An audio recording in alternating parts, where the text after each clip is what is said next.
Will there be a peace deal brokered between Russia and Ukraine? Our guest today says no. And not only will there not be, things are worse than you think. Jim Jatras is a veteran foreign policy analyst and former U.S. diplomat with deep expertise on Russia, Ukraine, and Eastern European affairs. He served on the Soviet desk at the State Department during the Cold War and later advised Republican leadership in the U.S. Senate on international and legislative strategy. He's a Georgetown trained attorney and the author of I Tried to Warn You, the collected works of James George Jatras. So, all right, retired U.S. diplomat, longtime foreign policy advisor to the U.S. Senate Republican leadership, now a Virginia country gentleman. Jim Jatras, welcome to the show. Kim, always great to be here with you. Well, I think, though, you have bad news for us. So, I mean, I shouldn't laugh, but I think you have some bad news for us. We're going to talk Russia, obviously. You're an expert on this. Trump has been trying to make peace. Is there any chance that what does that even mean? And is it going to happen? Well, I think what does it even mean is the right question, because there's several things that could or could not happen. A lot of it centers around Ukraine, and spoiler alert: no, there is not going to be a Trump-Putin peace deal over Ukraine. That's not attainable, and we can talk about why that is. What is attainable?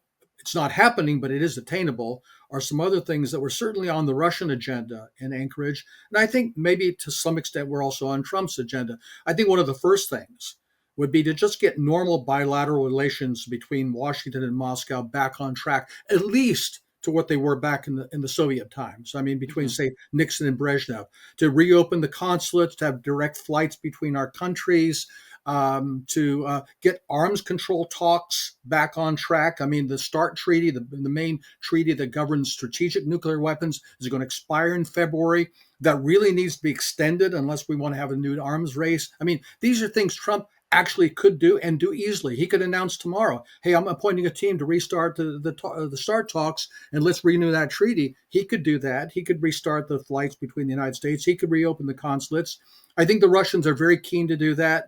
I think maybe Trump would like to do it, but I don't see him doing it. The other thing is the Russians want to talk about a security architecture in Europe, which basically NATO has messed all up. It's not just about Ukraine's security, but other countries in Europe. I think the Russians would like to do that. Trump could start that ball rolling. I don't see him doing it. But where they're not going to make progress is on Ukraine. And we can talk about that. A lot of people were giddy. Oh, they're going to make a deal between Russia and the United States, and we'll just tell, Zelensky and the Euro midgets what they have to do, and that'll be that. That ain't going to happen. Mm-hmm. So tell us exactly why you think. I don't think that we're going to have this opening of any diplomacy flights or any of these things unless the war ends. So do you just not see the war ending, or do you think it would end? It just won't. And then we can actually have all of those open channels again, because I just don't see those channels opening without the war ending. I just don't think anyone will support that. Maybe they should, but I just don't think that they will. Maybe they would say, okay, commercial flights for civilians. But even that, I doubt. This could be. I mean, if that war is going to be a really, really long war, I'm curious how long you think it'll last. If there's not going to be a peace agreement brokered by Trump, how long do you think this war will last? And then if it lasts however long, if it's going to be like Afghanistan, for example, I don't see us reestablishing these relationships with Russia for that duration of time. Well, you make a good point. There are things he could do, and he could do solely within his executive authority if he even had control over the executive branch, which, by the way, is a very big question. I mean, constitutionally, the executive branch is the president, and then his command over inferior executive officials. Does he even have that control? But like I say, in principle, if he went out to the podium and said, I'm restarting the START talks, and I'm naming so-and-so to be the representative there, he could do that. Now, could he actually make the wheels in the executive branch turn? I don't know. But back to what you said, I think it's a good observation. Can he even do that politically and make his writ stand within the executive branch if there's no settlement in the war in Ukraine? Yeah, I don't know. And you say, how is that war? Look, all things end. How is that war going to end? Well, there's several ways it could end. One is if the war continues and we continue escalatory moves that we have been making, but I'm not even sure Trump knows about, to tell the truth. We could all end up World War III. Everything will end then. That will end the war in Ukraine and everything else. That's one possibility. Hopefully we don't go down that road. Another road will be that if the Russians decide that there isn't going to be any deal with Trump and all they're trying to play him along and feed his vanity like everybody else is doing isn't going to pay off, and they finally just say, oh, to hell with it. Let's just finish it militarily, destroy the Kiev regime, destroy the Ukrainian state, impose our will on Ukraine, and then if they want to escalate to World War III, they can do that, but hopefully they won't. It could end that way. And frankly, Kim, it could end rather soon if they wanted to do that. But the indications are that they don't want to do that, that they still want to keep with this kind of go slow approach. Eventually they'll come around, they'll accept our terms, even though I think there are a lot of people in Moscow who know that's not going to happen, but for some reason they don't want to admit that to themselves. So it could drag out for a while. The big then question is what happens if some of the indications we're getting now that the front is beginning to collapse in the eastern part of Ukraine, if that accelerates and then the regime comes unraveled, what happens after that? And Yeah. what do the Russians do about it? And I don't think anybody knows the answer to that. That could also happen sooner than people think, but it could drag on for a few months. I don't think it could drag on for years, though. You don't think so? It seems No, like Russia thinks it can. I mean, it almost they're almost behaving like, yeah, this is a war of attrition. We're just going to get you slowly. I, It's like the boiling frog, I, and I, that's what it looks like they're doing. I think that's what they're doing, but they also, I think, realize that at some point the Ukrainian forces are going to crack. I think, however, what's in the back of their minds is, aha, at that point, once they see it's hopeless, they'll come to the table and act like rational human beings and accept our terms. And I'll tell you something, Kim, having spent decades with experience with these people, Russians, Ukrainians, Serbs, all sorts of people from that part of the world, their their their their presumption of normalcy about human behavior is absolutely stunning. I mean, Mhm. they simply have this seemingly irrefutable concept that at some point, okay, once we get past all the fluff and all the noise, people they'll see reality and they'll come to the table and do the right thing. They don't know us very well. Mhm. They simply do not realize that's not the way the American system operates. And if Mhm. you look at, not only people like Marco Rubio, but the way, or this, who is this General O'Donoghue, who threatened that we're going to take over Kaliningrad, the Russian exclave in Northern Europe next to Poland and Lithuania, which would, clearly result in World War III and an ungovernable exchange, uncontrollable exchange. They don't seem to understand really the kind of lunatics they're dealing with. Mhm. They just don't. What do you think Trump's thinking he can do?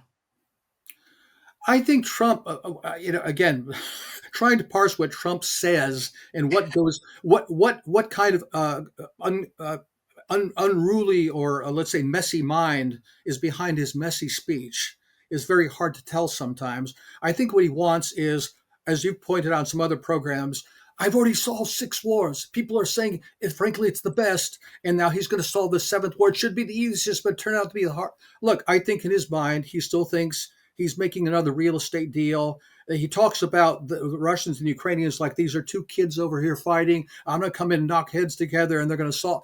Is he really unaware, as Marco Rubio said, that this is an American war against Russia with Ukraine as a proxy? Is his mind really that sloppy behind his speech? I don't really know. I think obviously when you have not only the Russians, but the Ukrainians and the Europeans, and plus people in his own administration all blowing smoke up the presidential pipe, trying to make him think what a great man he is, and you're the Yeah. greatest, you're the wonderfulest. I think, frankly, that's at the top of his agenda and his Mhm. Nobel Peace Prize. I really do think so, that this is a function of his vanity.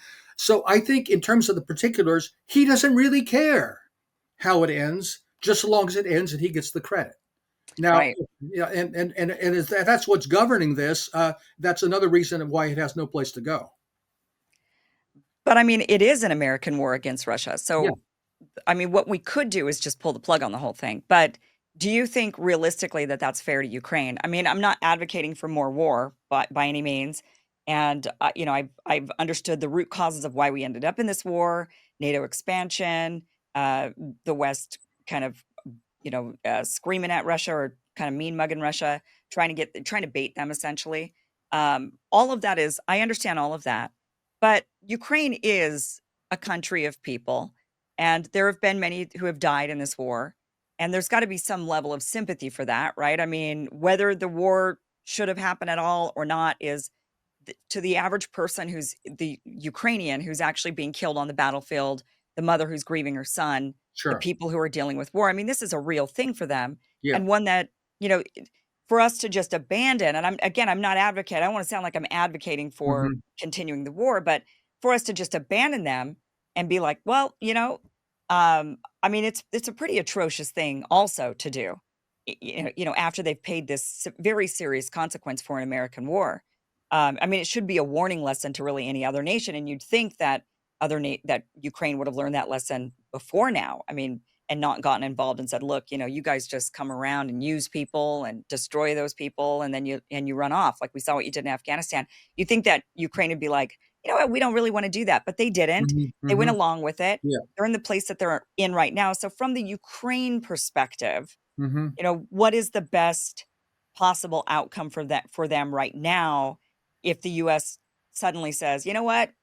We're not gonna fund it anymore. Like, we're out. The American people have exhausted." Hmm. Yeah. Well, to tell the truth, Kim, I don't see that as abandoning Ukraine. I see it as abandoning the Zelensky regime and his Banderist and other radical nationalist backers. I don't see it as abandoning Ukraine because if we conclude, as I do, that the only way this war can win is in a Russian victory, it's best for Ukraine and everybody else to get that over with, see what that looks like, and end this war and stop all these people dying. I mean, we saw a leaked report, which some people are questioning the veracity of, was apparently a Russian hack into the Ukrainian general staff, that 1.7 million men have died in this war so far in Ukraine, 600,000 of them in this war Ukraine.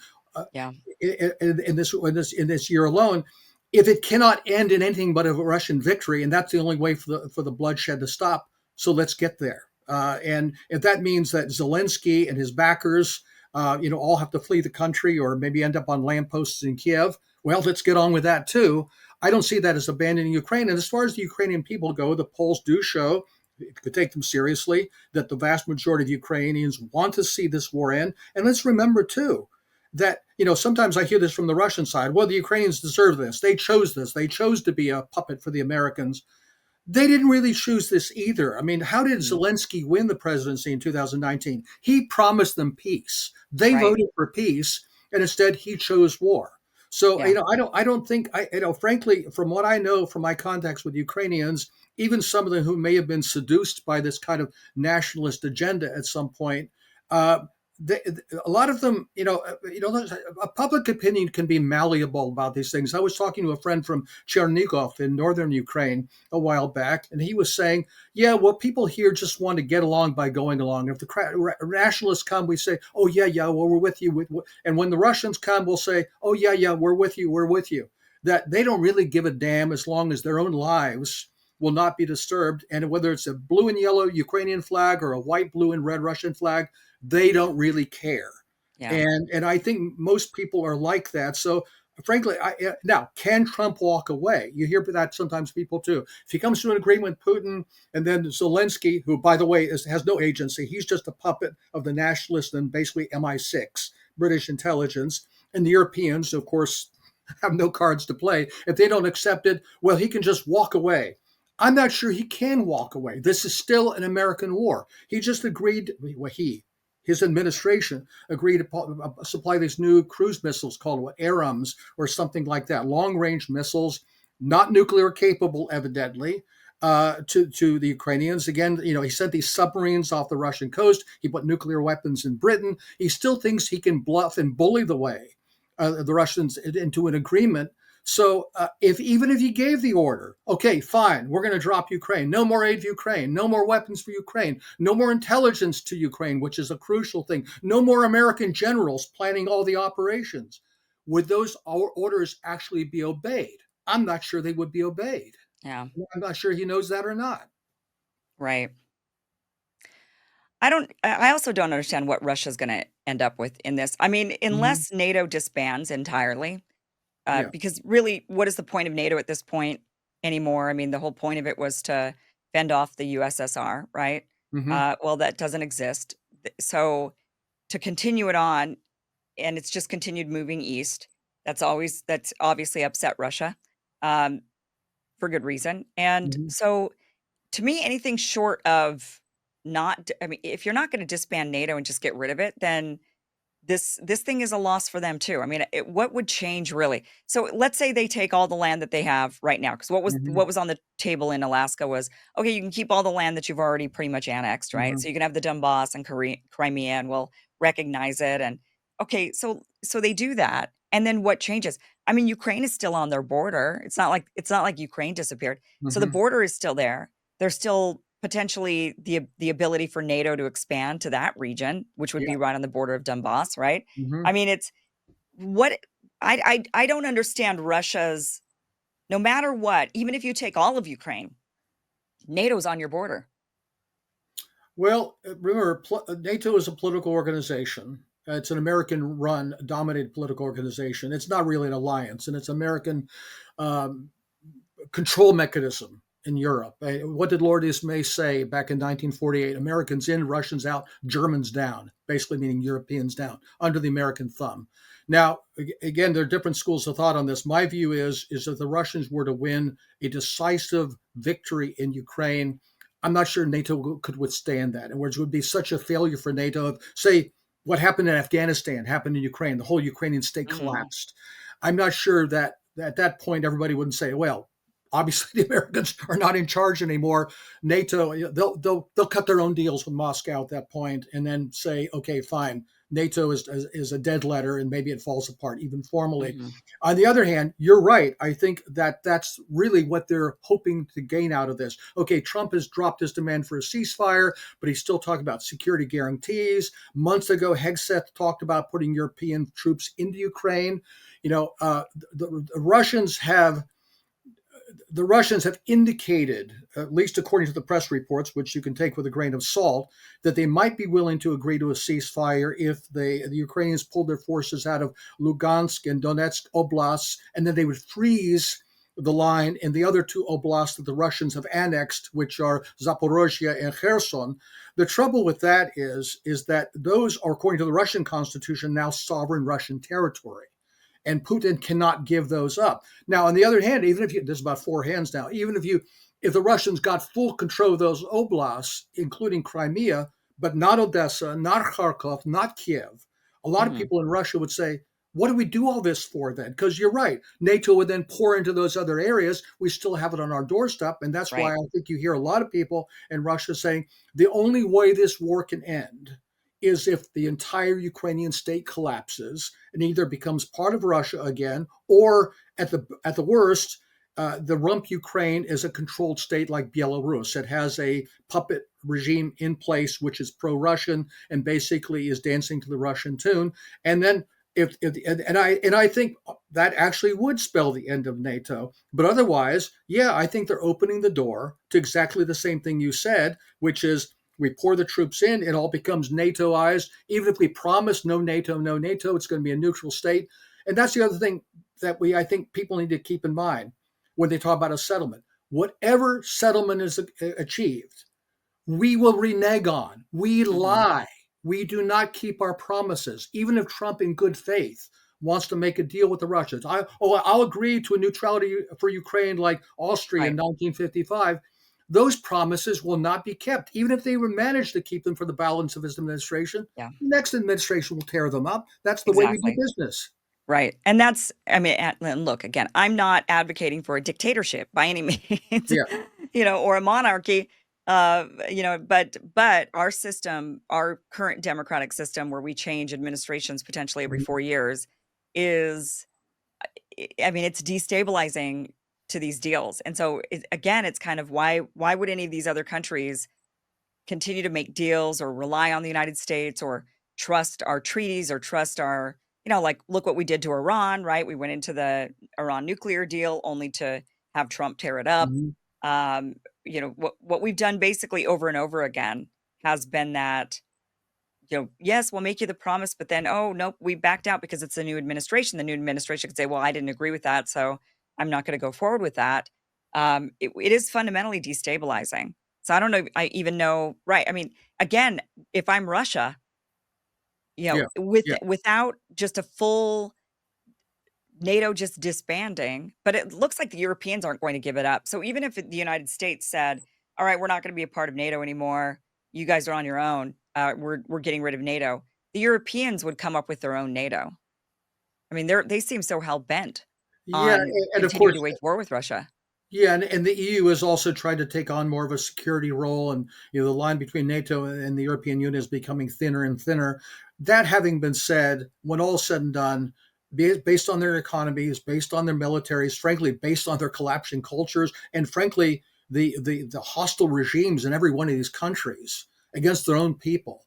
And this goes into all the migrant stuff and all the violence and all the rape that's building in I mean, all the stuff that's going on in these countries.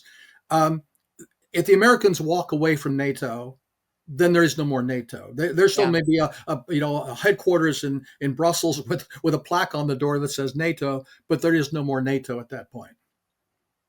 We are NATO, and that's again back to this. And here, and another thing, I think a lot of people are buying this kabuki dance, this Punch and Judy show of Trump and the Europeans, et cetera, et cetera. Well, he lectured them in the Oval Office like the satellites they are. I think a lot of this dissent between them is for show. That's been Yeah. very clear from the administration. They want to put this war on hold. They want to go after Iran. They want to go after China. It's the division of labor, and that we're going to make the Europeans pay for American weapons to send to the Ukrainians, and then we will back them up. That's the game plan. It's still the game plan. That's why Trump has shifted. Okay, fine, no ceasefire, but we'll talk about security guarantees. And now, Putin, you've got to meet with Zelensky, and then we'll have a three-way meeting. And I'll get my Nobel. I mean, Right. all of this is designed to by hook or by crook pull the Russians into the kind of scenario you described, where NATO not only survives but can still keep its tentacles in Ukraine, and that's where the Russians are victims of their own reticence to face the facts that the only way this war can win and that secures their interests is a decisive victory. And frankly, I think that is the safest thing for everybody else in Europe, including and especially the Ukrainians. I think the one of the reasons why the US doesn't want and NATO doesn't want Russia to win at all and have this victory and to be able to claim this sort of victory is to again keep Russia down. It's kind of like what you Mhm. just said with even just keeping the Germans down, right? I mean, these are powerful countries. Germany's a powerful country if it rises up again with military might, which that's the other thing. If we do back out of NATO, then Germany basically effectively takes over. And it's like, do we really want that again? I mean, we saw what happened in the past. We want history to repeat because if the Germans are in charge, the Germans will rise up and they'll create a mighty military and it could be disastrous. I mean, I don't know. Maybe it wouldn't be this time around.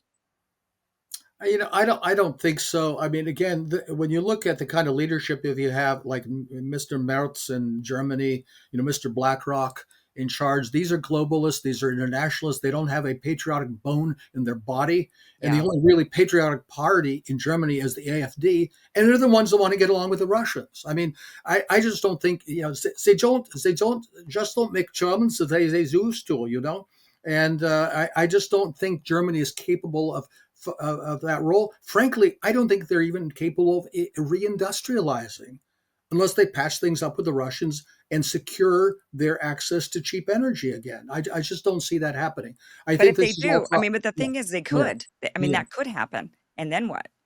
I just don't think it's physically possible. I really just don't think so. I mean, you say it could happen. It could conceivably happen. Can it practically happen? I just don't see it.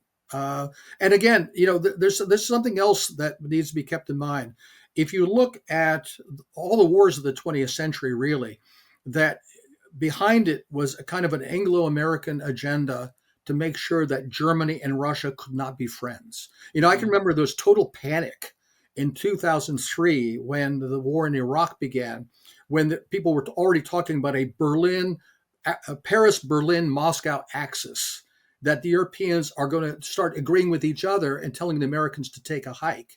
And we said, we can't have that. So we Mhm. managed to subvert all their governments, bring them down. And of course, now keeping Germany and Russia apart are the biggest, one of the continuing concerns coming from Russia, from Washington, and also from London. So I don't think it's so much that Germany would rise again, but rather that they would somehow make peace with the Russians, which would be the worst thing in the world from Washington's point of view. Right. From my point of view, it'd probably be the best thing so we can get the hell out of Europe and mind our own business and our own hemisphere.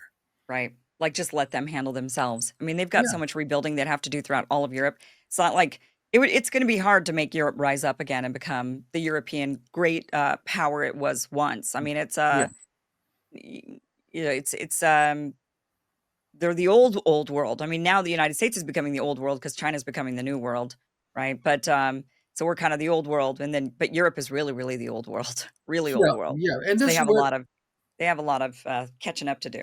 and this is where it gets back to what is the broader American strategy, if you want to call it that, which is still global domination, the one that we embarked upon after the end of the Cold War. We say, oh, fine, the Soviets are gone, now we can rule the whole world, which still starts with get the Russians down, then go after the Iranians. And of course, that war is not over either. Take Hmm. on the Chinese. We want to use Taiwan the same way we used Ukraine, even though Taiwan is not really a country. I mean, it's not a sovereign country.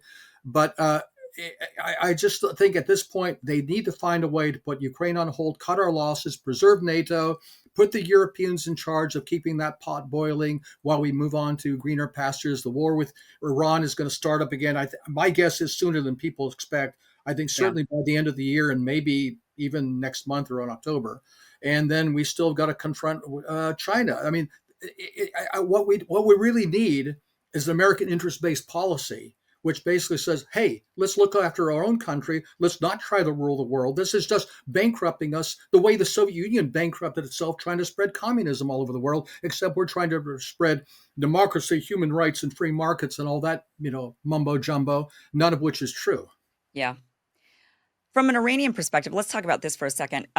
If I'm Iran, I want the war in Russia to continue as long as possible with the Americans backing the Ukrainians because it keeps them over there distracted. And like you said, if Trump can end that war, he's going to pivot to Iran. So you don't want the focus on you. China also doesn't want it, right? So I think both China and Iran like the focus on Russia. And even from a Russian perspective, Russia might like the focus on Russia because there are implications also for Russia if the United States goes to war with Iran. And, China has the same sort of, there's implications for China if the United States goes to war with Iran. Iran is a very important, uh, strategic location and partner for them. Yeah. So, do you think that part of Putin's strategy is like, well, why would I end this war? If I end this war, because really from a Russian perspective, if they end that war, they're jumping into another war having to back Iran. I think it's a two-edged sword. I think one of the things on the Russian outlook on this is that since they know it's a war against really the United States and all of NATO, the extent to which they're burning up our resources faster. In fact, they're not burning up theirs; they're still continuing to build theirs during the war, and they're also keeping in mind that this could go wrong, and they could find themselves in a direct, overt war with NATO, and they have to be prepared for that war as well. Yeah. On the other hand, they also realize that the longer this war goes on and they have to keep their focus on Ukraine, that we're still kicking them about, the ankles and shins and the ears everywhere else, like taking Syria off the table or like this Trump corridor between Armenia and Azerbaijan, which is essentially Mhm. trying to steal the Caucasus out from under the Russians' nose and so forth. And we're still, by the way, people are not focusing on this. Playing games in the Balkans, trying to remove Milorad Dodik in Republika Srpska in Bosnia. So there's a lot of mischief we can do against Russian interest, and it's facilitated by their focus on the Ukraine war. I think the flip side of what you said, though, is if that war ends in Russia's benefit, that frees up a lot of their attention and resources to go help the Iranians. Now, they're providing more support to the Iranians than they were prior to the 12-day war when the Iranians were foolish enough to have turned Mhm. down Russian help of the kind that was being offered, just like, frankly, Assad did in Syria. And look what it did to him. So I think there is a buildup of Russian support there, but I think that support could be much more robust from both the Russians and the Chinese, knowing that another stage of this war is coming. Unfortunately, or fortunately, depending on your point of view, I think that war is going to heat up before the war in Ukraine ends. Okay. I don't know if we could fight both of those.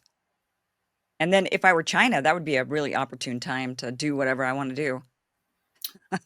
I don't think the Chinese are looking for an opportune time to go attack Taiwan. I think the only thing that would have caused them to do that is if we got the DPP to declare independence. Things are not going well for the DPP, the pro-independence party in Taiwan. They tried to remove a Right. bunch of Kuomintang legislators. That failed. I think the Kuomintang is getting stronger. That's ironic. Again, the old Chiang Kai-shek Nationalist Party, which is the most pro-Beijing party in Taiwan now, because communism, schmommunism. It's about Chinese nationalism now, and on both sides, both the CPC and the Kuomintang are Chinese nationalists, so they do see eye to eye. Yeah. Okay, Jim. So give us the 30-second outlook and wrap it all in a bow. How bad is it? It's pretty bad, and the prospects is going to get bad, and maybe a lot badder or worse are excellent. That unfortunately, I think we're going to see at some point this ruse on Trump's part to say, "Oh, you got to get in a room together, and we're going to make peace and all that." That's going to come to an end, and the Russians, I think, will try to play out their hand in jerking him around while he tries to jerk them around. At some point, that scenario's going to have no place to go, and then he'll be faced with the dilemma he had before the summit, which is: do I crank up the sanctions? Do I get Linda Graham and Richard Blumenthal to pass their bill to put more sanctions from hell on Russia, or do I try to walk away and then fail to walk away? So Yeah. he can try to unstick himself from the tar baby. I don't think he can. He'll be faced then with trying to increase more threats, but he knows that those threats won't do any good. Obviously, they've been counterproductive with India.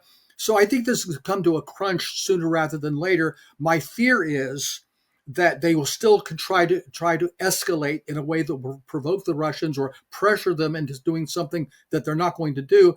On the other hand, do the Russians wake up and smell the coffee and say, "Look, we just got to batten down the hatches and do what needs to be done"? I don't think they're going to do that. I think they will still try to finesse the thing, and that unfortunately keeps the window open for this thing to escalate. Right. Jim, thank you so much for being here and giving us your great insight. Where can people find you? Best place is on X at Jim Jatras, and of course you can see my book there. I tried to warn you. Obviously, that didn't work out very well, but nonetheless, hey, I keep trying in my dotage.